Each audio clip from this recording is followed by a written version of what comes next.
Menteri Pendidikan, Kebudayaan, Riset, dan Teknologi Nadiem Anwar Makarim membuat gebrakan baru dengan meluncurkan Merdeka Belajar episode ke-22. Kali ini, tema besar yang diangkat adalah transformasi seleksi masuk perguruan tinggi negeri. Nadiem menguraikan, arah baru transformasi seleksi masuk PTN dilakukan melalui 5 prinsip perubahan. Mendorong pembelajaran yang menyeluruh, lebih berfokus pada kemampuan penalaran, lebih inklusif dan lebih mengakomodasi keragaman peserta didik, lebih transparan, serta lebih terintegrasi dengan mencakup bukan hanya program sarjana, tetapi juga diploma 3 dan diploma 4 atau sarjana terapan. Papar Nadiem. Nadiem menjelaskan, terdapat 3 transformasi seleksi masuk PTN. Pertama, seleksi nasional berdasarkan prestasi.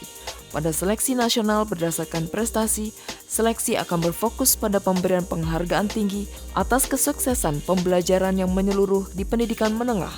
Hal ini dilakukan melalui pemberian bobot minimal 50% untuk nilai rata-rata rapor seluruh mata pelajaran.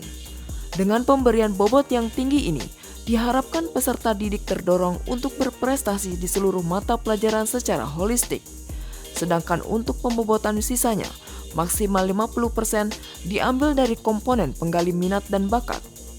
Seleksi nasional berdasarkan prestasi menggantikan seleksi nasional masuk PTN.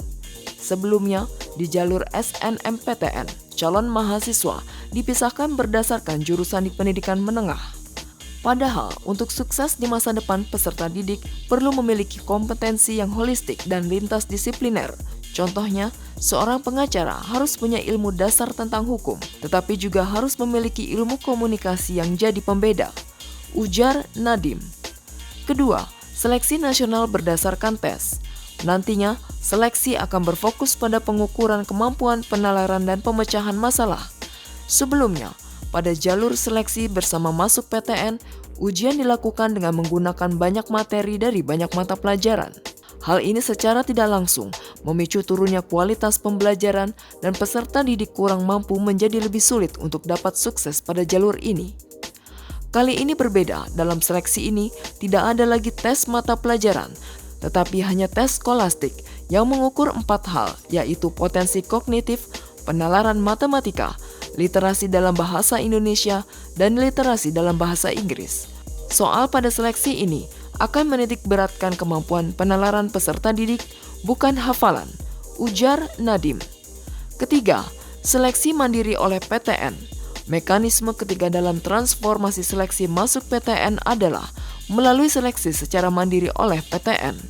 Pada jalur ini, pemerintah mengatur seleksi diselenggarakan lebih transparan.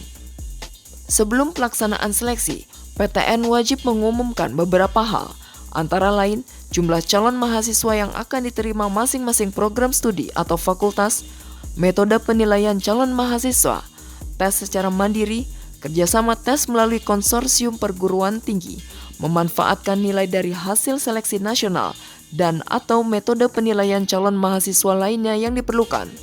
Besaran biaya atau metode penentuan besaran biaya bagi calon mahasiswa yang lulus seleksi. Sesudah pelaksanaan seleksi, PTN diwajibkan mengumumkan beberapa hal, antara lain jumlah peserta seleksi yang lulus seleksi dan sisa kuota yang belum terisi, masa sanggah selama 5 hari kerja setelah pengumuman hasil seleksi, dan tata cara penyanggahan hasil seleksi.